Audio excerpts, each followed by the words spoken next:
do that? I'm so dumb, or whatever, right?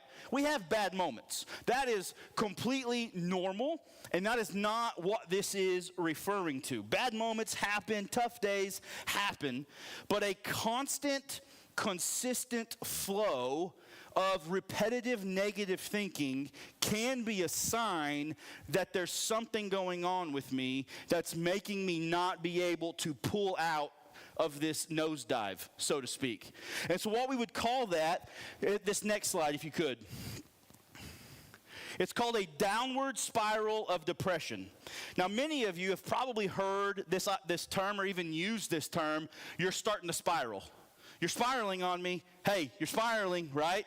We say it, and we have a general understanding of what it means, but not really what it looks like or the application of it. So what are we talking about with this idea? That's kind of hard to read maybe, but it says this: an anxiety spiral is a process where a single anxious thought or feeling triggers more anxiety symptoms, leading to a buildup of anxiety that is too overwhelming for the person to handle. So what do we mean by that?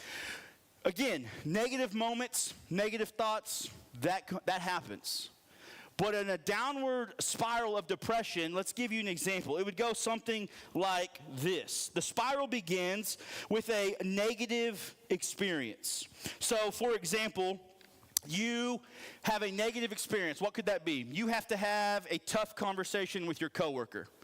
You have to have a difficult job decision. Or somebody walks up to you and says something that just kind of hurt your feelings, right? Or you have a negative moment in your life, fill in the blank. But for this example, we're going to say you had to have a negative or hard conversation with your coworker, which then begins to make you have emotions, right? This bad experience makes me begin to have these emotions. We begin to feel sad or angry or self-conscious. Anybody ever have a moment where they walk up and after that moment or that conversation they go, that was so stupid, why did I say that? I'm such an idiot, I should have just kept my mouth shut. I shouldn't have said anything to begin with. This is horrible, I'm so dumb. This is going to get way blown out of proportion now and I can't stop thinking about this and what's going on, and right? So on and so forth.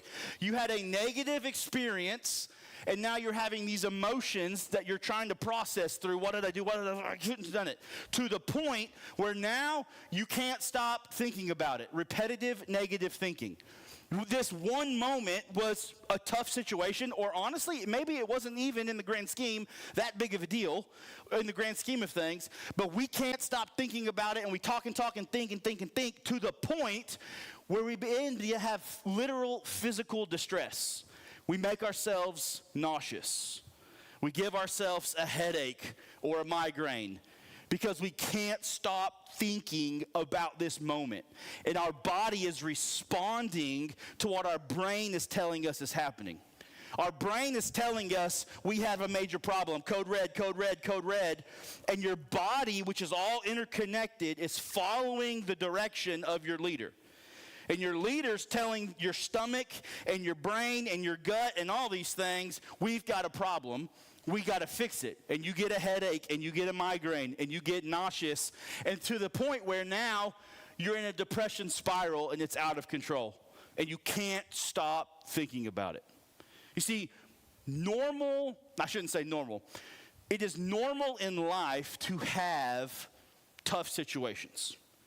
For us, though, some of us who may be dealing or battling with anxiety or depression, those tough momentary situations turn into marathons in our brain.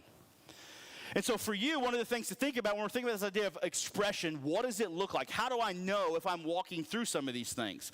If you find yourself in what we classify as a downward spiral of depression, two things here. One, I am not saying you're depressed. Okay, but I am saying there could be signs going on that there's an anxiousness inside of you that needs to be addressed and looked at. Because we don't want to keep having these repetitive things over and over again. So when this happens, we have the next slide, Nick. What's known as ants. Ants are known as automatic negative thoughts. So as you begin to spiral and you begin to get into this thing and you begin to over and over and over again walk through this, you know what it's easier to do the next time? Automatically be negative. Automatically assume the worst. And so when you think about an ant, what I want you to think about is decide what ants are. They interfere with our work. They interfere with study. You can't see that. I'm pointing to that screen back there. Sorry. They interfere with study. They interfere with our daily functions. And one of the most common forms of expression is self-deprecation. I'm so stupid. What an idiot. What a fool. Why did I do that, right? So when you think of this idea of negative thinking, how's it expressed? Negative thinking that turns into a downward spiral is then often re-triggered by these ants. Now think about it like this. If you're at a picnic, you're at the family picnic, and one or two ants show up, literal ants, show up, that's not a big deal. That's not going to ruin everything, one or two ants. But if a whole colony of ants shows up at your family picnic, the day's ruined. So it is with our mental capacities and our mental thoughts. When I begin to have these expressions of these ants, these automatic negative thoughts that just pop into my head over and over and over again, it's ruining the family picnic. It's ruining my mental health. And some of you are probably aware of what I'm talking about. Yeah, I know what you're saying. All the time I'm thinking this, or I think this, or I'm down on myself. I self-deprecate. Everybody else has their life figured out except me. Everybody else looks good in that bathing suit except me. Everybody else has all this money and these things and this job and all these things except me. I'm a screw up. I'm a mess. I can't figure it out. Goes back to what we talked about last week, right? This idea of what negative thinking looks like. And when this begins to happen, these negative thoughts can take over our life when they multiply and get out of control. And some of you right now, if you're honest with yourself and maybe with me, haven't said it out loud, but you've thought it inwardly, you despise yourself. You're not happy with what you see in the mirror. You're not happy with what you see come out of your mouth. You're not happy with what you think some other version of you is supposed to be. And the you right now in this moment is not enough. And because of that, in love, we have this, negative thoughts that attack us over and over and over until, unfortunately, if we don't prepare for it, they begin to consume us and perception becomes reality. And we begin to believe these things. So what we're going to do tonight is talk about, here in a little bit, as we look at how to defend and fight against these things, how to do that. But in order to do it, we first have to see it and recognize it. So if you're somebody who would say, yeah, I struggle with this. I have these negative thoughts constantly, over and over again. I want you to understand something. It is not because there's something wrong with you. You are fearfully and wonderfully made in Jesus. But we have a very real enemy who really wants to attack you and really wants to tell you you have no worth and you have no value. And I tell people this all the time. Satan does not attack us with a pitchfork on fire and say, hey, I'm Satan, do this. But what he does do, I believe, is this right here. He attacks our mental capacities and abilities and tells us we aren't good or enough or worthy or valuable, when the cross tells us the exact opposite. So as we begin to rethink and reshift our focus, we have to first understand how we're attacked. Negative thinking. The second thing, Nick, if you hit that slide, is this. Through poor time management, that leads to stress. So if you remember last week, we talked about time management and stress a little bit, right? These are causes of our anxiety and depression. But what does it actually look like? How is poor time management into stress expressed? What does it look like in my life? Well, these feed into each other. Poor time management is often viewed, rightfully so, as being too busy. Right? We schedule 27 hours worth of stuff in a 24-hour day. And then we wonder why we don't get everything done, why we can't get everything done. And we set unrealistic goals and expectations for ourselves, goals and expectations that we could never achieve. And then when we don't meet them, we ant. We automatic negative think about ourselves. What a loser. I couldn't get anything done today. I couldn't get any of my stuff done today. I needed to do this, and this, and I couldn't get half of it done. Well, maybe it's because you tried to do 37 hours worth of stuff today, and it's not because you're a loser. It's because your time management might need a little bit of work.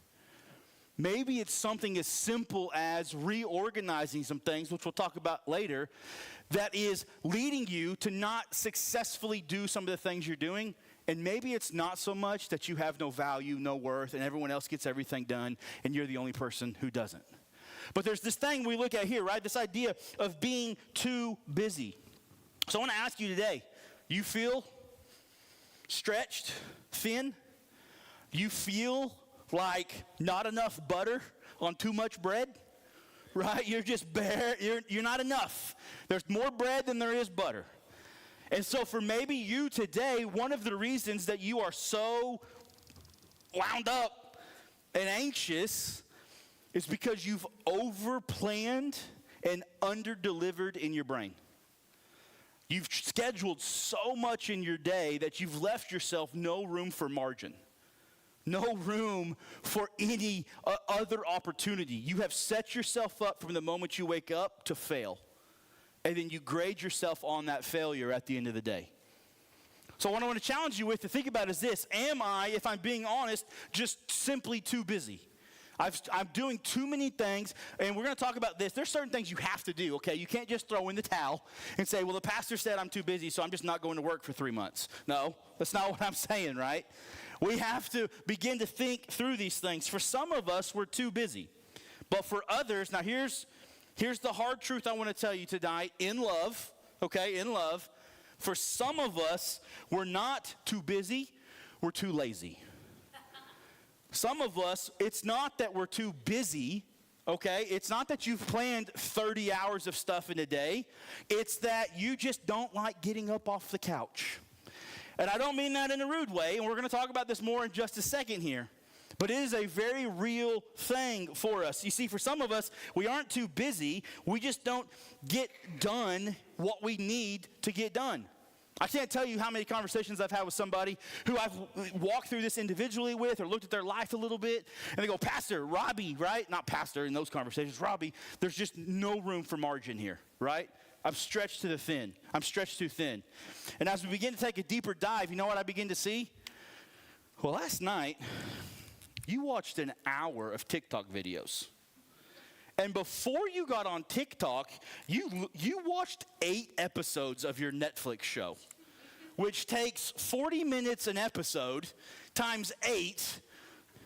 You spent 9 hours on Netflix or TikTok, and you don't have time to do anything today? I wouldn't either, right? Now listen, I'm not saying we don't need self-care days and, a rainy Saturday, you can't, right, plug on a TV show and just binge watch it all day, right? I'm guilty of that. I've told y'all before. I've watched all 3 Lord of the Rings in one day, extended edition. That's like 13 hours, okay? So my point is this. It's not that you have to just go all the time, but one of the things we have to be aware of in time management is this. We like to use the excuse of being too busy when the reality is we're just unorganized and unprioritized. And when I'm unorganized and I'm unprioritized, you know what happens in my personal life? I start to get really anxious. I start to kind of get really down on myself because I'm not getting the things done that I need to do. So one of the challenges for us as we think about this, and we think about this thing, right, this idea that you don't have enough time in the day, some of that might be due to anxiety. Because you're anxious, it is hard to function. Because you're battling depression, it is hard to do certain things. And I'm sensitive to that. And I want you to understand, I'm not making light of that. But it can also be due to the fact that we're just not doing what needs doing. And for you, one of the things that can be very beneficial is to begin to do the little things right. Somebody told me this, a mentor of mine told me this. It's not unique to him. And I'm sure some of you have heard it too. How you do the little thing is how you do everything. How you do the littlest thing is how you do everything. And so one of the things for me to think through as I'm walking through this is this. Life is hard. Let me not make it harder on myself. Life is challenging. Life is difficult. Let me not complicate it more by being slothful and not doing the things that I need to get done. Because the reality of it is, as we walk through this, and hit that next slide for me, if you will, Nick. This leads to stress. When we don't get done, when we don't accomplish these things, we get stressed out. And this definition by the Mayo Clinic says this, that stress that is not dealt with can lead to many health problems, such as high blood pressure, heart disease, stroke, obesity, and diabetes. So the Mayo Clinic, what are they telling us? The Mayo Clinic is not saying, hey, you know what, stress, don't worry about it. Not that big of a deal. They are saying long and exposed and continuous stress can literally change your hormonal balance. It can literally change your very functioning. That next slide, Nick. Additionally, the Mayo Clinic research team, who did an extensive study on stress and the human body, state stress symptoms can affect your body, your thoughts, your feelings, and even your behavior. So you might be asking, well, what should I be looking for? Now, some of us are like, yeah, I know I'm stressed. I don't need help with that. I know I have anxiety. I don't need help with that, right? But here's some practical ways that it can express itself. Can you hit that next slide, Nick? How might you be behaving if you're battling with these things? You begin to withdraw from other people. You know what? I think I'm just going to stay home tonight. Now, for me, that's just my preference, okay? I know some of us are just homebodies, right? This is not what we're talking about. We start missing things that we should be engaged with. I'm not saying you got to go be the life of the party. You got to be out every night of the week, hitting the town, right, of Perkins, America, or whatever. I don't know where you hit in Perkins, but, right? I'm not saying you got to go out all the time and do these things. But when it's things that maybe I should be a part of, the birthday party, church, the anniversary thing, the date night, these moments, right? When I begin to withdraw from people because I'd rather be alone by myself, it can be a symptom that I'm battling anxiety and depression. Indecisive or inflexible. The thought of you having to pick where everybody goes to dinner just puts, chills down your spine. I can't, I don't care what we do. I'd rather I'll stay home before I pick, right? I can't make a decision. The inability to make a decision out of what? Fear of the ants. As silly as that sounds. The ants that says, if I pick this place, they're not going to like it. And because it's a spiral, it's not that they're not going to like the place I picked. They're not going to like me. And they don't like me because I picked this place and I picked it right, and we begin to spiral. So, we begin to get tearful. Now, hear me when I say this, okay? Historically speaking, ladies, you're a little bit more emotional than guys, okay? Guys, we're still emotional, but I'm not talking, when they're talking about tearful, right? It's not like I'm just weeping because a tragedy happened or something like that. Those are emotional moments, right? But as we're driving down the road and we just start crying, right? Or we start having these moments where it's like, this maybe isn't a situation that should be bringing this emotion out in me, but I can't stop. That is your body responding to ants in your subconscious. Your body has stored these data points and is responding in these moments. And so having these problems, right, having trouble getting to sleep or staying asleep, if you have to take 50 milligrams of melatonin to get to sleep, or if you can't sleep or you can't stay asleep, right, your body can't rest. It can't find that shut off. It can't find those moments. Even sexual problems and turning to more substances than usual. So then what does this look like? Can you hit that next slide? Now this is going to sound like a Pepto-Bismol commercial. Indigestion, diarrhea, upset stomach, right? But this is what it looks like. Anxiety and depression can cause these symptoms. Headaches. Again, the normal, hey, I'm too hot, I work too hard outside, headache is not what we're talking about. The headache of I can't shut my brain off because I'm overthinking every situation and I'm literally making myself sick, that headache. Nausea, indigestion, digestive problems. I can't get myself to go to the bathroom very well. My body is literally closing in on itself. It's shutting down because I'm at a 10 out of 10 just all the time. I'm just constantly like this, right? My organs and my muscles are in spasm. There's no rest. There's no, right? Sweating, heart palpitations, aches. These are all signs and symptoms that we should be aware of. Because you have a headache or because you walk outside and sweat does not mean you are battling anxiety and depression. But these are things to be aware of, that if I'm in a room and it's 55 degrees and my brain won't stop thinking about this, and I'm sweating, might be something I need to talk to somebody about. Right, so what we want to do here is be aware of these things that we know we battle. Experiencing these things from time to time is pretty normal. Staying in a constant state of one or more of these things can be a sign of anxiety and depression. And these are some things that we need to look out for. That next slide there. We move into unhealthy relationships. So unhealthy relationships, as we said last week, are damaging and toxic. We're going to look at this surface level, superficial, and they often take and they rarely give. I want to give you a few stats pulled here in our culture. Can you hit that next slide for me? Nearly 3 in 10 women, 29%, and 1 in 10 men, 10%, in the U.S. have experienced physical violence and or stalking by a partner. Almost half of all women and men, interestingly enough, in the U.S. have experienced psychological aggression by an intimate partner in their lifetime, 48.4 to 48.8, which tells us this: it's a people problem. Not a man problem or a woman problem, a people problem. A narrow majority of adults, 53%, say they have between 1 and 3 close friends. 8% say they have no close friends at all, which represents about 21 million Americans. So when we think about this idea of how anxiety and depression try to attack us, and we wrestle it and we compute it with the idea that God has intended us to be in relationship. The Bible tells us in Genesis 1, right? It's not good for man to be alone. God intends relationship. We are designed to be in relationship, and yet we can see the sin of the world, the effects that relationships have on so many people.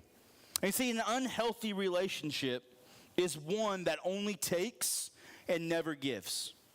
An unhealthy relationship always wants but never gives. One that always expects but never shows grace. And if you're in that relationship, whether it's, now there's different kind of levels to these things, right? A coworker, a friend, a distant relative versus my kids or my spouse or my whoever that I'm in a close relationship with, right? Those unhealthy relationships, those unhealthy moments in our life that we need are so highly valued. And because those relationships are so valued, they allow another person to hold weight over an individual. They allow a person to hold weight over an individual because we need that relationship. You know, often we wonder why people stay in bad situations. Now, there's many factors to this: fear for safety, fear of consequence if they leave, etc. But many times the fear of leaving, whether the fear for safety or for being alone, is greater than the fear of staying. See, when people run after, I like this quote here, when people run after, change for, and chase the approval of others, it leads to everything we just talked about. When people run after, change for, and chase the approval of others, it leads to all these things we're talking about. I need this person to like me, so even if they beat me, I need to make them happy. I need to make this person see me in my worth because I can't see it in myself and I don't have any self-value, so I need them to tell me. And I can't be one of the 53% of Americans who don't have any friends, so even though this quote-unquote friend only abuses me, whether it's verbally or socially or intellectually or whatever, it's better to have that than have nothing at all. And so we see what happens in our culture because we're so afraid to be alone, and we are unequipped in many ways to create healthy relationships, which we're going to talk about in just a second on how to do that we have these statistics. And I would tell you this right now. If I was in one of those categories, I'd probably have some really high anxiety too. I'd probably really be struggling with my self-worth and my own battles of depression.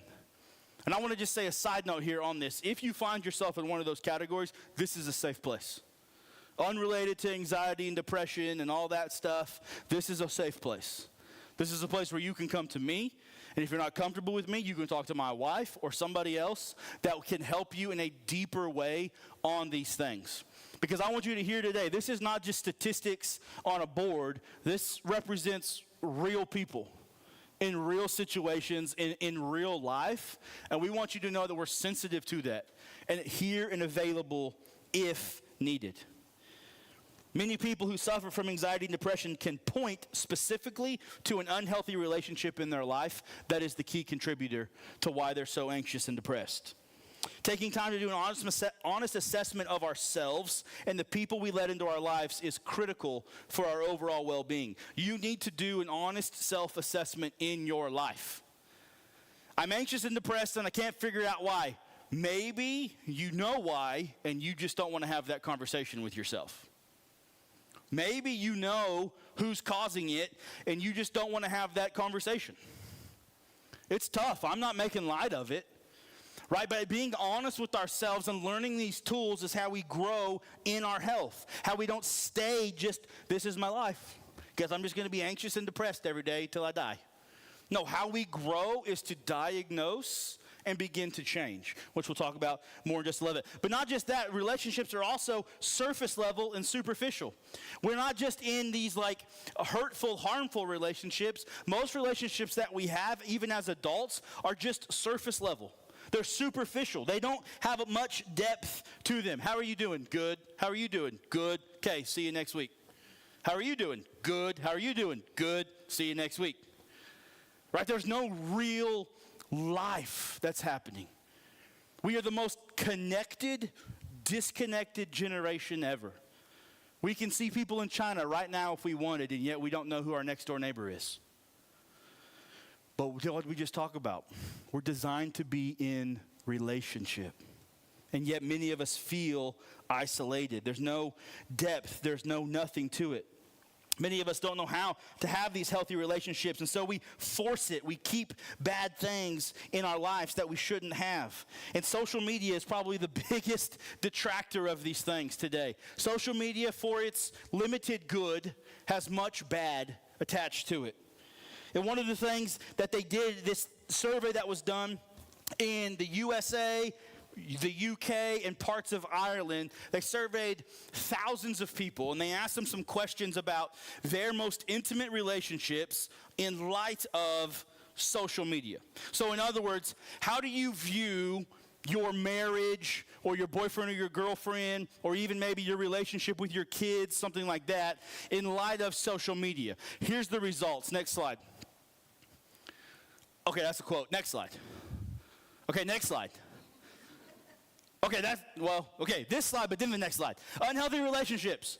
A relationship that is not serious or is not taken serious by one or both partners. What is that? That is a surface level, superficial relationship. A relationship that's not serious or taken but serious by either partner. Next slide. Here's what it was. 37% of people have felt pressure to present a perfect relationship image on social media. The world needs to know how perfect me and my husband are. My wife is God's gift to earth, and I think that, and I need all of Facebook to know. 37% of people feel pressure to make sure they present the perfect relationship. 44% of people have felt insecure in their own relationship after seeing others' romantic posts on social media. Oh my goodness, they did that? My husband's never done that for me. He must not love me as much. Oh my gosh, she did that for him? My wife's never even thought about doing that one time. I thought he loved me, but he must not, because if he did, he'd do what they did. And we may joke about it, and we may not even say anything about it, and we may think that and not even think we're serious about it, but you know what it does? Stores a negative data point in our brain that says, my person isn't doing what they're doing. 41% of people have felt depressed after comparing their relationship to others on social media. My goodness, they've got it figured out, and we can't stop fighting. What's the point? Well, it's probably because I'm such a loser. Spiral. If I wasn't such a loser, if I hadn't messed up so much, if I wasn't such a failure, I'd probably have what they have. Or what's maybe even worse is if my partner wasn't such a loser, if they weren't so horrible, if they weren't the problem, we could have what they have on social media. 41% of people say that's what they've thought in essence. My relationship isn't as good as the people I just saw on Facebook, so something is disconnected. And this is crazy. 63% of people have felt that social media has negatively impacted their relationship. I'm not a mathematician. Hard to believe. That's, in essence, 2 out of every 3 people. 2 out of every 3 people surveyed said, I view my relationship negatively because of what I see other people doing. That's a tough way to live. If I was constantly comparing mine and Ginger's relationship to other people, I'd probably be pretty anxious and depressed too. How come we're not in the Maldives coast? How come we're not doing this? How come we're not doing that? How come we don't have those cool things? How come you didn't say this to me? Look what she always posts about him. You never said that about me. That's tough. But you know what it is? It's unhealthy. And it's not just a married couple. It's our kids. It's our friends. It's the relationship. It's how we view our life through a lens. And I'm telling you right now, we know this to be true, but comparison is the thief of joy. I'm telling you, social media is the thief of joy. Nobody puts their biggest fights on social media. Nobody puts the bills they can't pay on social media. Nobody puts the fake life they're living on social media.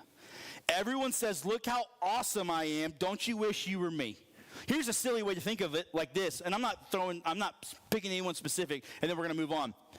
If you have social media and you do these things, and we're thinking about this, right? How many photos do you have to take before you get the right one to put on social media? Think about that. How many photos do you have to take before you get the right one that has the right angle and the right lighting that makes your body look the right way so everyone else will go, I wish I looked like that? It's a struggle. It's tough. We want the world to see a filtered version of reality. And because of that, we're constantly wondering, am I enough? Do they think I'm enough? What if I'm not enough? That anxiety and that depression sets in. Okay, I'm going to have to go a little bit faster here. So, because of that then, because of these statistics, what do we do about it? Can you load PowerPoint 3? Because of that then, now that I've beat you up pretty good, let's talk through how do we change? What do we do? If you'll give me, 6:45? If you'll give me 20 to 25 minutes, we'll get through this last part here. So, this is where I said we're switching it up a little bit. We were going to do practical expression that we just did and then biblical, but instead we're going to do all practical tonight, then we're going to do all biblical next week, and then we'll be done, okay? So I think it's going to flow a little better. Now that we know all the practical, let's think about this thing. The first thing to understand this, when it comes to negative thinking, what can we do? Oh, actually, can you help me real quick? You. That's literally you right there. Can you pass out these packets? For right now, we may have to do like one per couple family, and I don't know if I printed enough copies or not. And then if I have enough, I can print more or get more after. But for right now, maybe even just share with a neighbor, something like that, as she's passing this out. So try your best not to get too far ahead of me on this, because we're going to talk through it as we go for some resources here to think about this. So this first thing, when we think about the idea of negative thinking, one specific way to do this as we think about this idea, if you hit that next slide, Nick, is to recognize the rut. Some of us would say, you know what? I'm just in this pattern of negative thinking, and I can't get out of it. I'm constantly down on myself. I'm constantly negative with myself. I can't get my brain to quit being negative. Well, one of the key things for you to do is to begin to do this thing called recognize the rut. Recognizing the rut is being able to self-assess your own life and go, what is it that's got me stuck? Mentally, emotionally, maybe physically. So here's some signs that you're stuck in a rut. Everything on the slide's not on the handout, but we're going to talk about both. So signs you're stuck in a rut. Every day feels the same. Okay, here goes another day. Got to do the same thing over and over. Right? We joke about it, right? There's two things you got to do in life, right? Pay taxes and die, or however that thing goes, right? It's kind of that mundane thing. You feel like you're just scraping by. If I can just get to 5 o'clock, if I can just get to bed, if I can just wake up in the morning, right? You have no motivation. You feel unfulfilled. You want to change, but hate the idea of it. Some of us, our negative thinking is directly tied to the rut we find ourselves in. This mundane pattern of life. Maybe a tragedy's happened. Something has hit you hard in life, and you're struggling with it right now. You're in this rut, this cycle of just perpetual sameness. How do I begin to change my outlook on that, my thoughts on that? Well, here's what we see. First off, ways out of the rut. Begin to take care of yourself. What does this look like? Rest, exercise, eat well. You're like, no duh, Pastor. Well, are you doing them? Maybe no duh, but are you doing them? The reason you're anxious and depressed is because you just ate 179 grams of sugar while you watched your 9 Netflix shows that was a murder documentary on the serial killer that might live in your neighborhood. Of course your blood pressure is high right now, right? So one of the things is like, hey, I'm in this rut. I can't get out of it. Everything feels weird and the same. What do I need to do? I need to take a second and look at my life. What is it that I'm eating? How am I exercising? Am I going on walks? We're going to talk about that in just a second. Am I doing things, being active? What kind of sleep are you getting? Well, this last week I've averaged a good 37 minutes a night. Okay? If you're not sleeping, you're not resting. And then what we talked about last week, our brains, our bodies, we're not car engines. We have to rest. We have to shut down. So how do I get out of a rut? I begin to take care of myself. You can change your routine. I said on that handout there, maybe it's reading a book. Maybe it's finding a new hobby. Is there something that excites you, but you're a little nervous to do it? Jump out there. Give it a try. Change the pattern of your day-to-day stuff, and you'll begin to see some new motivation. Give yourself something to look forward to. Set some goals for yourself. If I was to ask you right now, what's your 1-year, 3-year, 7-year plan? What would you tell me? Ginger will tell you right now, I have it laminated and cardboard. Like, I planned it out. I'm very organized in that way. Why? Not because I like to be, but I like to have goals to shoot for. Things to motivate me. Things to give me, hey, you know what? I can't do this. I've got to do something different. For me, one of the things that I've been struggling with in my own life, my own personal journey, is my own health. And so I've been changing up patterns and doing different things, and I'm down about 22 pounds right now. No, I'm not meaning that. My point is this. Well, I mean, if you want to clap for me, that's fine. But no, I'm kidding. Here's my point. Here's my point of why I'm sharing that. Because I am practicing what I'm trying to preach. And I found myself stuck in a rut.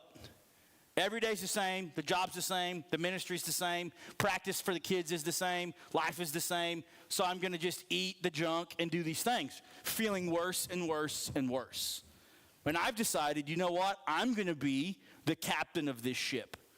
And I'm not going to let life dictate to me my own well-being. I'm going to take back control. And my point is for you, maybe you're right there right now struggling with some form of anxiety and depression. struggling with feeling like you're in this rut, set some goals for yourself. Maybe they're physical, maybe they're financial. I tell you what, that's a big thing for anxiety and depression. When I don't know how I'm going to pay my bills every month, guess what? I'm anxious. When I don't know how I'm going to take care of that doctor thing, I'm anxious. When the credit card is 50 times larger than the bank account, that's anxious. So maybe a financial goal that in 18 months, this is where I want to be. And I'm going to work for that, right? Changing up the things. Finding new ways to get involved in things. Your local community, here at the church. Things to get you excited and get out of that rut. To find new reasons to do things. Life is what you make it in many ways.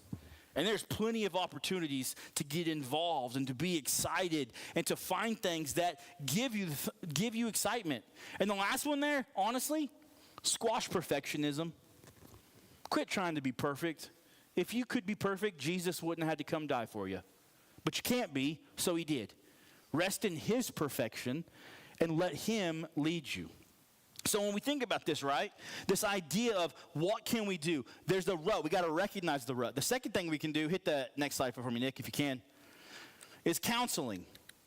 Counseling benefits, according to this quote here, American Psychological Association, therapy is effective. It helps reduce the overall need for health services, producing long-term health improvements. Yet, the use of therapy to treat people is one of the most underutilized and underused things in our society today. In many ways. People have a stigma of it. People don't want to go be a part of it.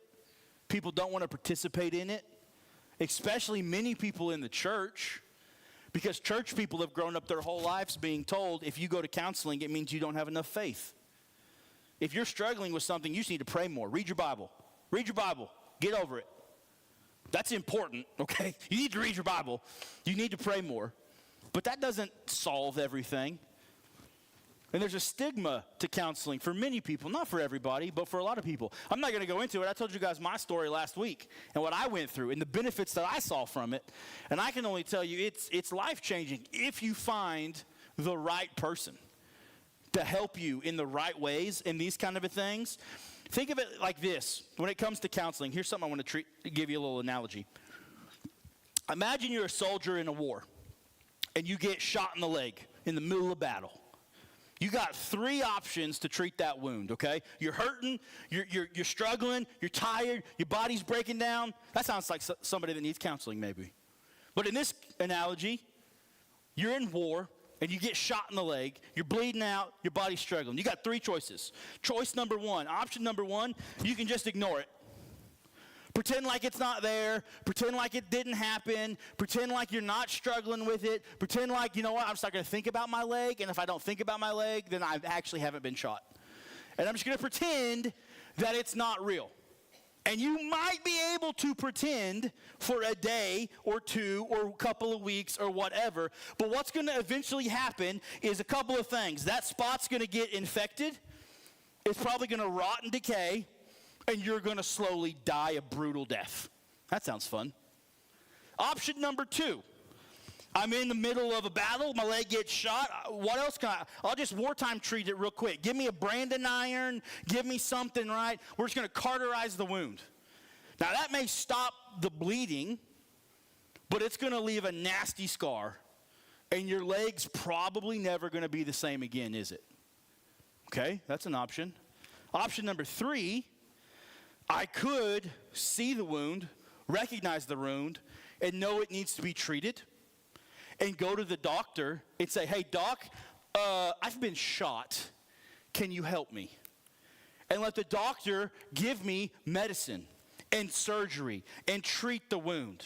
And then I can go after my surgery to rehab and rehabilitate my leg and get it back to strength. And about a few months later, maybe a year, you know what my leg's going to do? Be just about as good as new. Now that option takes the most work, but it yields the best results.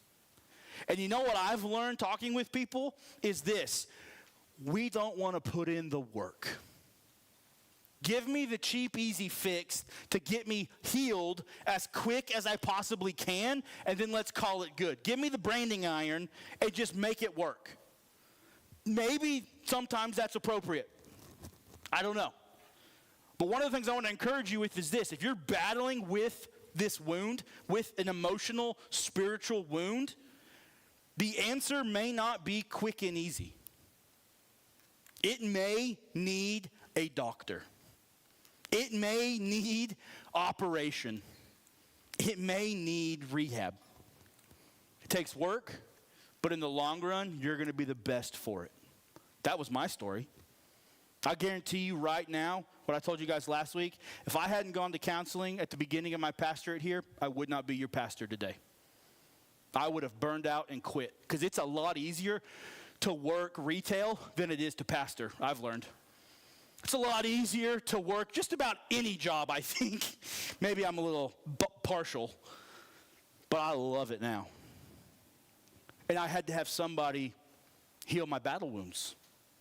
And maybe, just maybe, church, you might need that yourself. Don't shy from it. Don't think it's a stigma. Don't think it's a bad thing. Here's what I want to say. There's nothing wrong with medication. I'm not talking any of that stuff like the doctor said this or whatever. If you need it, I'm not a doctor. I'm not speaking into that. What I am saying is this. Medication doesn't fix you spiritually or emotionally.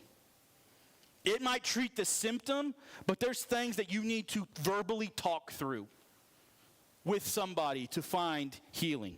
So stay with me here. So think of that. If I'm in a rut, what do? I work through that rut. Maybe, just maybe, what you need is help. And that's okay. It's okay to admit you can't figure this thing out on your own. None of us are. None of us can. We need help. That's why God made us in relationship. So, next slide. Benefits of counseling. Develop coping skills. Improve relationships. It can help you manage your stress and your tension and all of those things. It's biblical. How many times in the Bible do we read where he says, and they went and sought wise counsel? It's the same concept. I don't know what to do. I'm struggling with this decision. I need somebody who's of wise counsel to counsel me through this.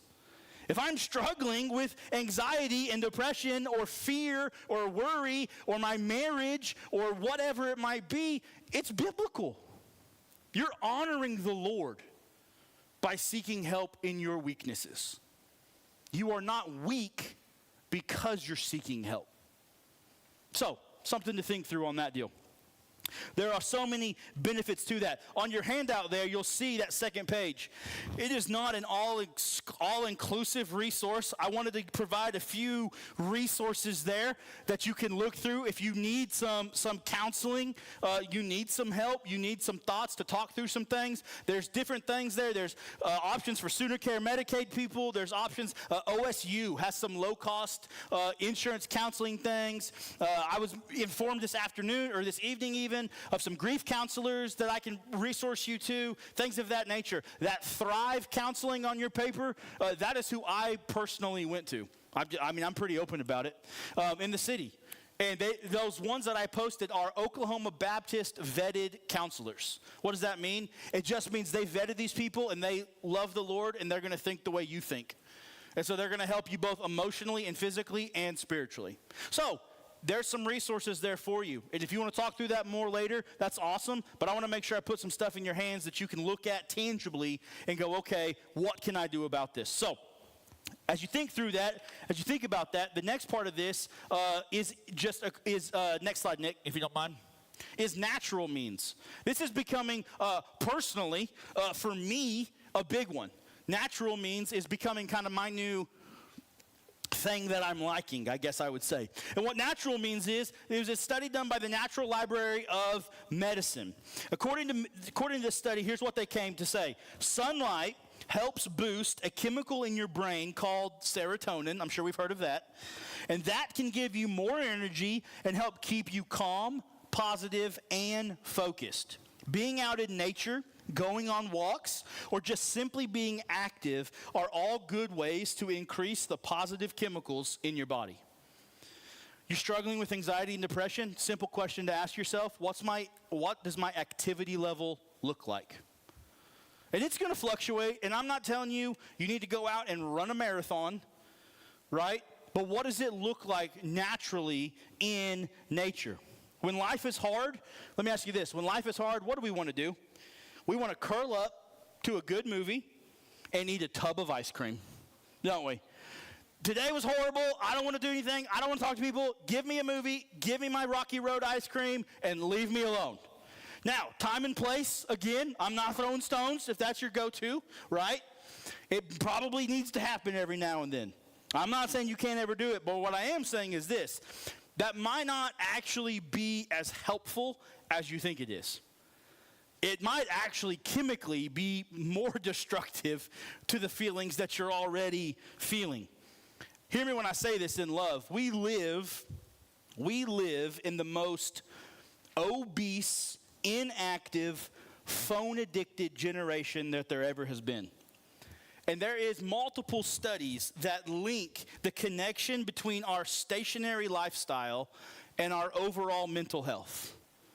The more stationary we are, the weaker our overall mental health is. Now, it's not a one-size-fits-all, but the study is overwhelming in these things. So when we think about this idea, next slide. This study, or go back real quick, sorry. I didn't talk about that bottom yet. Nope, other way. There we go. So highlights of this study that we're talking about that was done. Mental health outcomes improved across 98% of studies, while physical and cognitive health showed improvements across 83%.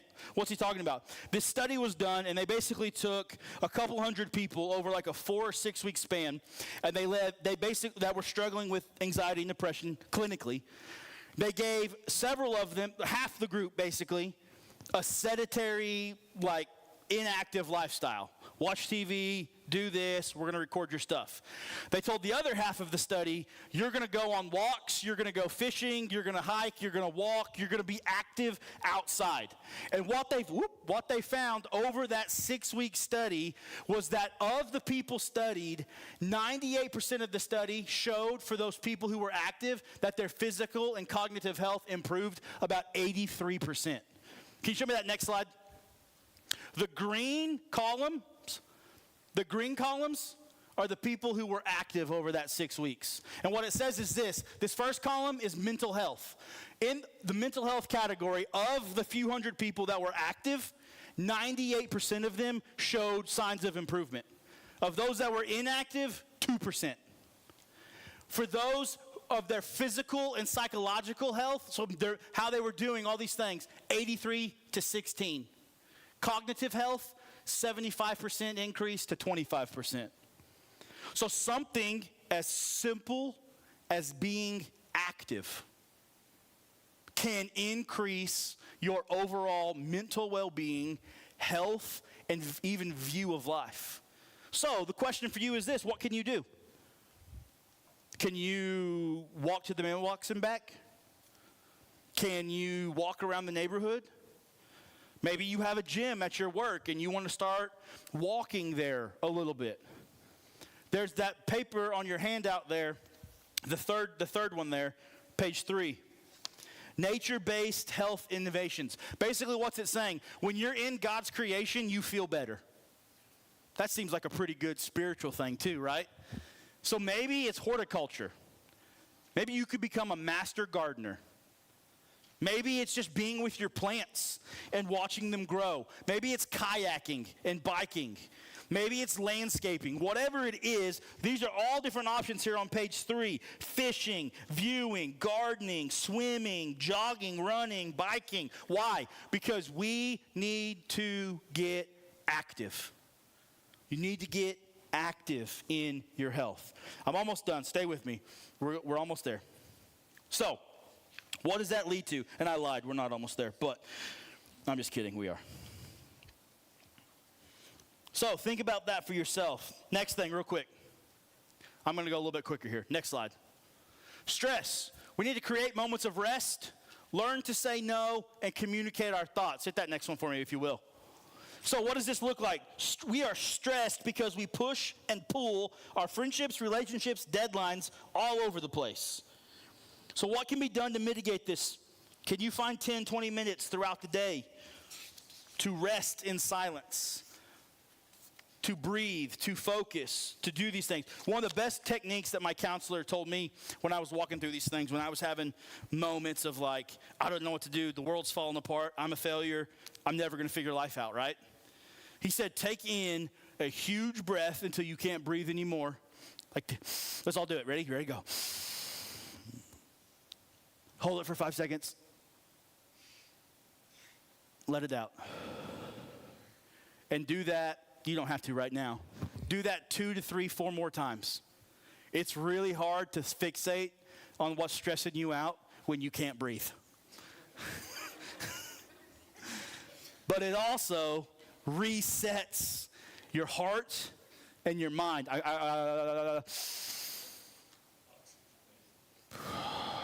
It's going to be okay. No, I'm still thinking. What is that? That's rest for my body. That's slowing my brain down, practicing gratitude, taking slower breaths, cultivating these healthy habits to make sure, hear me when I say this, you get one brain in this life. Never mind. Okay, I was going to make a joke there. But when it gets going, slow it down. Sun's going to come up. You're going to figure this out. You're going to find somebody who can help you. The world's not falling apart. I'm going to breathe in. Thank the Lord I can even take this breath. Figure it out. Creating moments of rest recalibrates the anxiousness in my heart and in my mind. So that next slide, I can learn to say no. Some of you are so stressed out right now because you don't know this 2-letter word. Some of you are unstressed out because that's your favorite word, okay? No, but here's my thing. Yeah. Sometimes the reason we're so stressed is because we're a people pleaser. And we're a people pleaser, you know why? Because we're anxious and we're struggling with depression and we don't want people to think bad about us. So when Billy Bob asks me to help him with this or that or whatever it is, even though I've already committed to 27 other things, you know what I say? Sure, I'll figure it out. I'll figure it out. And they're like, okay, great, thank you for helping me. When in reality, you know what I needed to say? I can't right now. It's not because I don't love you. It's not because I don't want to help you. Maybe I even could on a different day. But right now, I can't do that. See, church, we have limitations. We're stressed because we never stop. Our brains need rest. Create moments of calmness in your life. That page 4 there, you can look at some of those relaxation exercises. It's not universal. Like, I'm definitely not doing yoga. Okay, I'll tell you that. Not for me. But there's maybe some things on there that you can apply to your life. One of the other things that I've learned about and am learning about is just something as simple as caffeine. You don't think about caffeine and how it at least I didn't, how it stimulates you.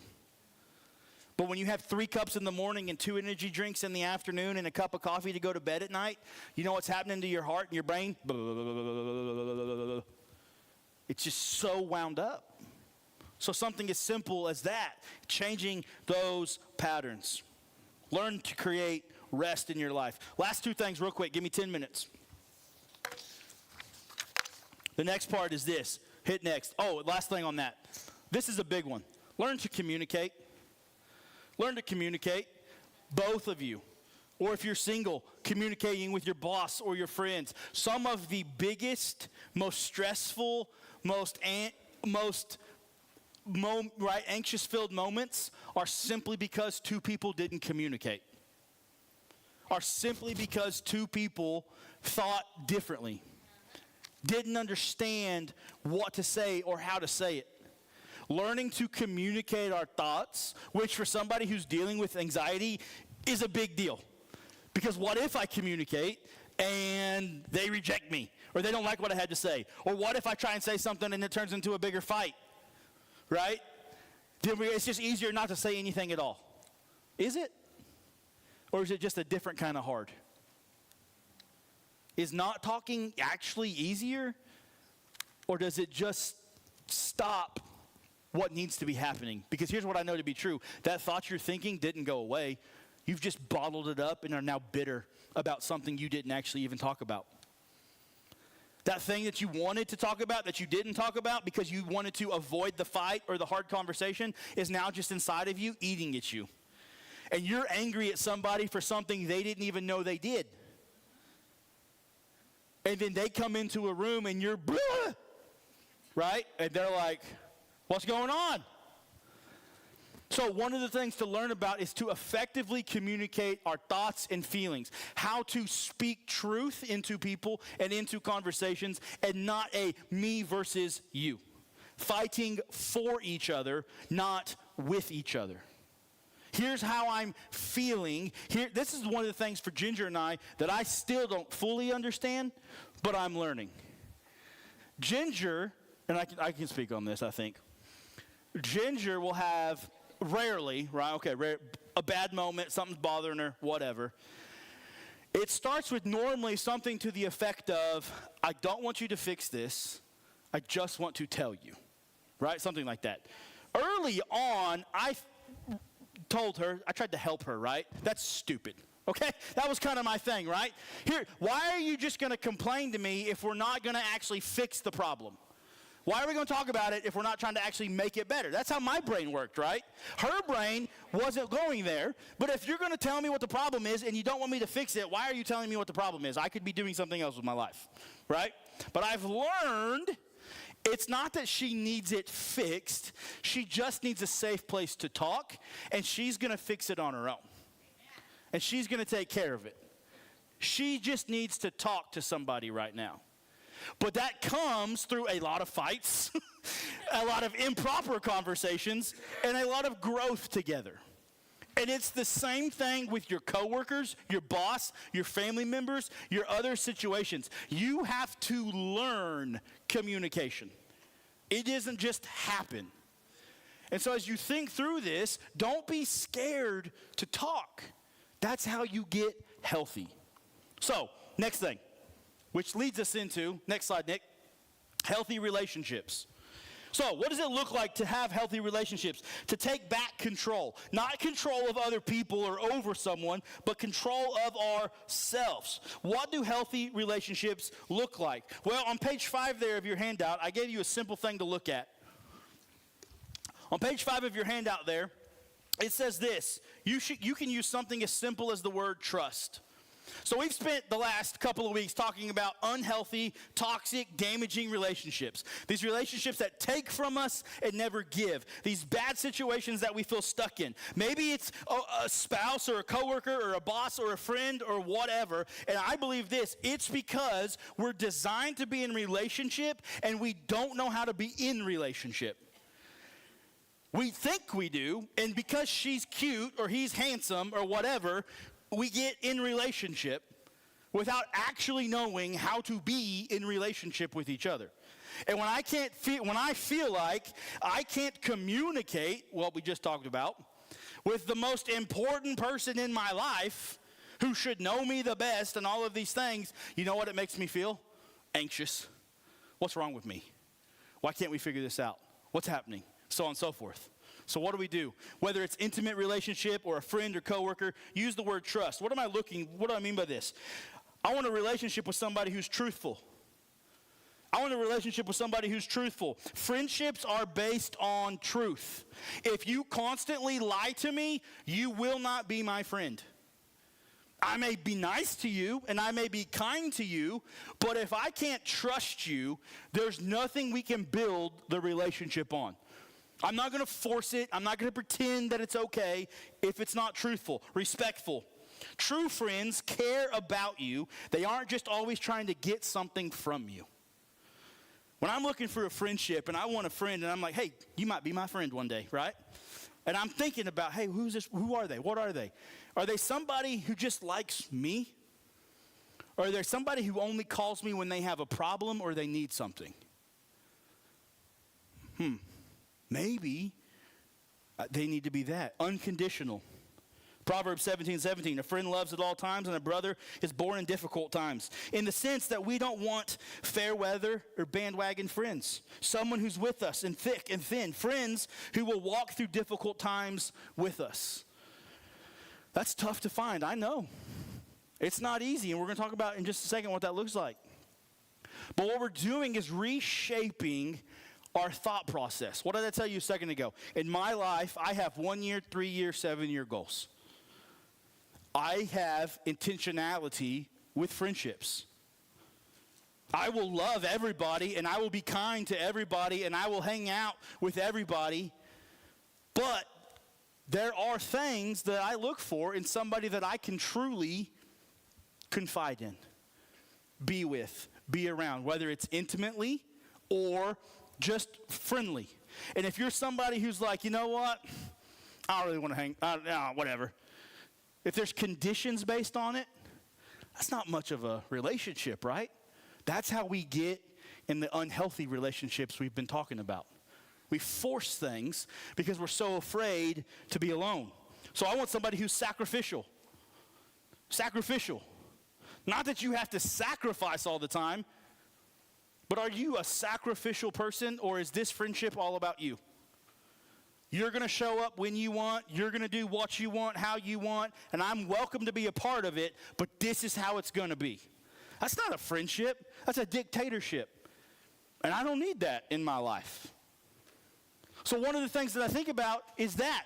What does it look like? Is this person sacrificial? And I want to be clear here, two things. One, what I'm saying I look for is also the person I try to be. This isn't I'm going to sit on my throne and see if you meet my criteria, right?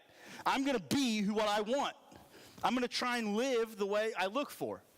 Also, this isn't like, hey, I'm thinking about letting you be my friend, but we need to do an interview real quick and see if you meet these things, right?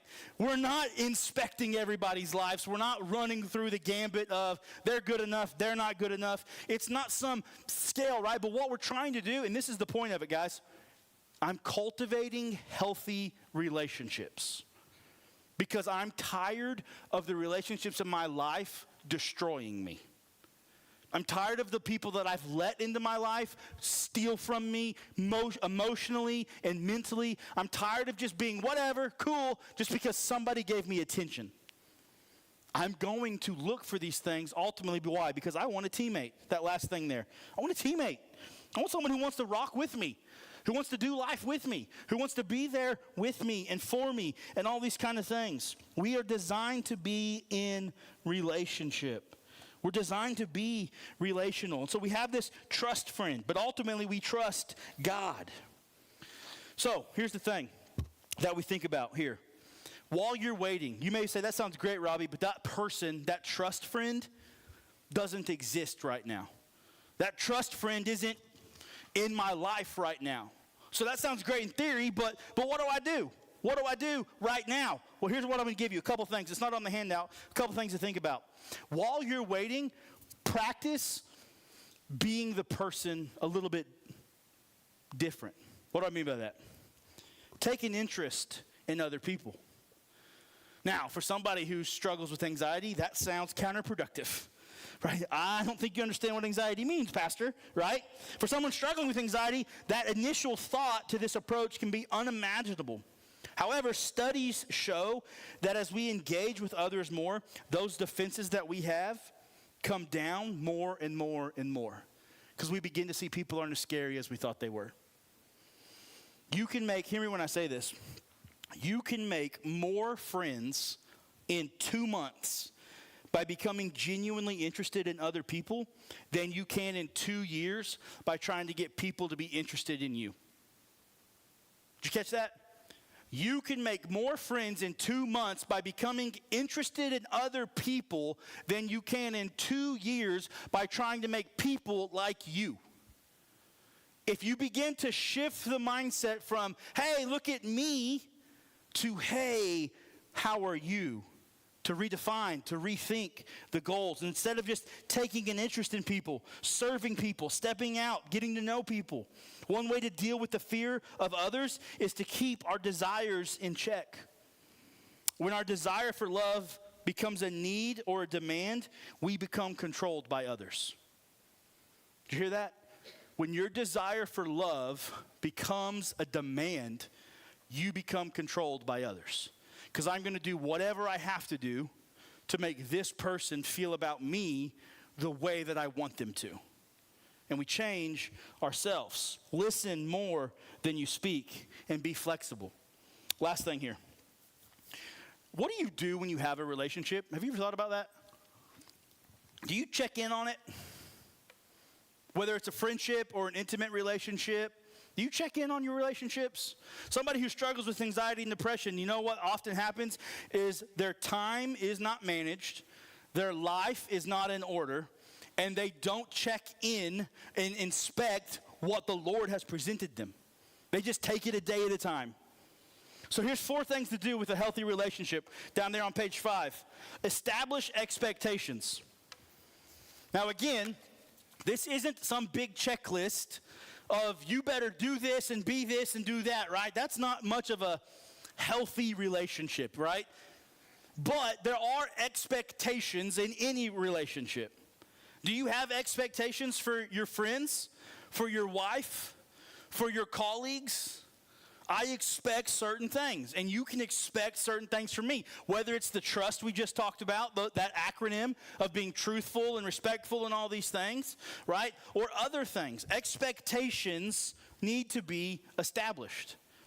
With my wife or with your husband or whoever. Number 2, gain commitment. I'm not asking Ginger to sign a legal document. Oh, I guess technically I did when we got married. But, right, another legal document, right, saying you're going to do the dishes here and do this. And no, that's not going to go well. Okay, that's not what we're talking about. But gaining commitment says, hey, I am fully committed to you in sickness and in health, for better or for worse. And you are to me. And if I can start the day with that, that's great. For some of us who maybe aren't married or aren't currently right now, that same expectation is true for your relationship with you and the Lord. That same expectation, more so with you towards the Lord, because the Lord won't fail you. For your coworker, for your friends, to establish, to gain commitment. And then number 3, inspect what you expect. Inspect what you expect. You ever think about that? In the relationships that you have, do you inspect what you've expected? Hey, we're 6 months into this thing now. How are we doing? Because here's what we expected from each other. But now that we're a year into this, I think we're falling short here, and maybe we need to look at these things. Do you have, if we go back, the open communication line with your close friends, your family, your spouse, whoever it might be, to say, hey, I'm not sure we're exactly where we need to be right now in a healthy relationship, so we need to do some inspecting of the expectations to make sure we're lining up. Provide feedback and be authentic. Last thing. I know I'm losing you. Here we go. Last thing. Next slide, Nick. Time management. Plan your time. Can I tell you something? Do not confuse activity with productivity. Just because you're busy doesn't mean you're productive. Plan your time. We talked about this last week. 1 in 5 people maybe have a time management system. What does your life look like? Do you plan your time, your life? Do you have a system in place? One of the things I've learned about myself as I've been in touch with my inner self more, right, is I like to be organized. I like to have things a certain way at a certain time to the best that I can. Now, I understand life happens and everything's not going to work out perfectly. But you know why I like to be organized? Because chaos makes me anxious. Not knowing makes me anxious. Living the lifestyle of, you know what, I'm just trying to take it a day at a time, makes me want to throw up. I can't live that way. Now, I don't plan every second of every day, but do you have time management? I do. I try. Why? Because I want to lower my anxiety and the depression that I'm feeling. So what do? What does that look like? That very last page you have on the back of your handout, this is the last thing tonight as we wrap this up. It's called the Time Management Matrix. This is a great tool for you to use if you feel like you don't know how to manage your time. It breaks down everything into 4 categories. The top left category is urgent, important. Top right is not urgent, important. Bottom left, green, not important, urgent. And then the blue is not important, not urgent. So let me give you a practical example of this. You want to begin to lower your anxiety and stress? Begin to fill your time here. What's your week look like? Okay, well, I've got a friend who asked me to go to coffee.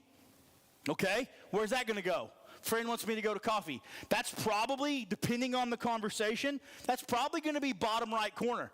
Not important, not urgent. Not that I don't love Susie or Billy Bob, right? But in the same week, you know what else I have to do? By Monday, my taxes are due. You know what that means? That one's probably going top left. That is urgent and important. I got taxes due, but my friend asked me to go get coffee, while all at the same time, I got to plan our family vacation. That's 8 months away. Well, family vacation, that's pretty important, but it's 8 months away. So it's probably not urgent right now. So what begins to happen is I begin to think about my life and my day and, hey, what's going on? Where am I at? What am I thinking through? Sunday night, Monday morning, the first of the month, whatever it is, I sit down and go, what are the things that I know are coming up? What are the things that I know are going to happen? I got these 4 people who want to meet with me at church. I got this person, I need to go see them this week at their house. That's going to take an hour, 2 hours, 3 hours out of my week. I've only got so much time in a day or in a week. I've still got to take care of my wife. I've got to take my kids to the ball game. I've got to prepare 3 sermons. I've got to do the 4 counseling sessions and go to these home visits. And that person just had surgery this week. So I got to go take care of that. On top of that, I've got to still find my own health journey. Where do I work out? How do I work out? I've got to do these, right? And you guys can fill it in with your own stuff. You start saying all those things out loud, it's just like, I'm just going to sit down, drink a coffee, and quit. But when I can take all those things and begin to go, where do these fit? How do I do them? And sometimes I have to say that 2-letter word that starts with N. No. I can't today. Why? Because my friend really wants to go to lunch with me today, but I've got something that's really important and really urgent that unfortunately takes priority. I can't be all things at all times. And if that friend can't understand that, then they must not be in a trusting relationship with me. If they're just taking and not giving. So like we sit down, we'll talk through the 1st and the 15th. Okay, hey, what's the budget look like? Where's this at? Where's this going on? Hey, this schedule, we're talking through this, right? Things are organized in such a way that it's not perfect, it's not all figured out. It works for me or for us or these kind of things, but the goal is we're lowering anxiety, we're lowering the things we're struggling with, we're communicating in a healthier way, we're doing life together and not separately. Oh, by the way, I did this. We have a rule in our marriage, Ginger and I do, if either one of us tries to spend over $100, we have to ask permission from the other one first. Some of you might think that sounds stupid or that's weird, but it's because I don't want to have to go back and tell her, oh, by the way, I spent $9,000 on this. Surprise, right? So if either one of us is going to, hey, if it's $101, she's getting a phone call. So normally what I do is just do like 3 $45 purchases. No, I'm just kidding. Just kidding. That's what she does. If I do it at different stores in the same day, it doesn't count. No. But here's the point for that, right? For us, that works. So for you, you've got to figure out what works. What's the things that work in your personal life, in your personal story, how to manage your time and to do these things in a healthy and effective way. You can beat what you're feeling by the grace of God. And practically by implementing some of these things, by learning to manage your time, by being in healthier, more productive relationships, by knowing what to look for, by minimizing stress and being out in nature and getting healthier and active, you can reduce the things that you feel, the struggles that you feel. Will this fix everything? No. Is this a one-size-fits-all? Of course not. But are these tools that you can take, this resource packet that you can take, and begin to self-assess your own life and implement one thing? If you implement one thing, you've made an improvement. If you do one step, you've made an improvement. And I'll tell you this right now, this time management matrix, just so you know, I do it in pencil, especially early on, because it changes and it moves and it flows and things come up. It's not a perfect system, but it can help you get your life under control. And you can take back ownership, lower that anxiety, and walk in the grace of God. So next week, we're going to talk about the spiritual component of this. This is all practical stuff. Next week, we're going to look at what I think is even more important, the spiritual aspect of these things. Right at an hour and a half, not bad at all. You're normally here for another 30 minutes on a Wednesday night. So, but I do want to take a moment. If anybody has a question,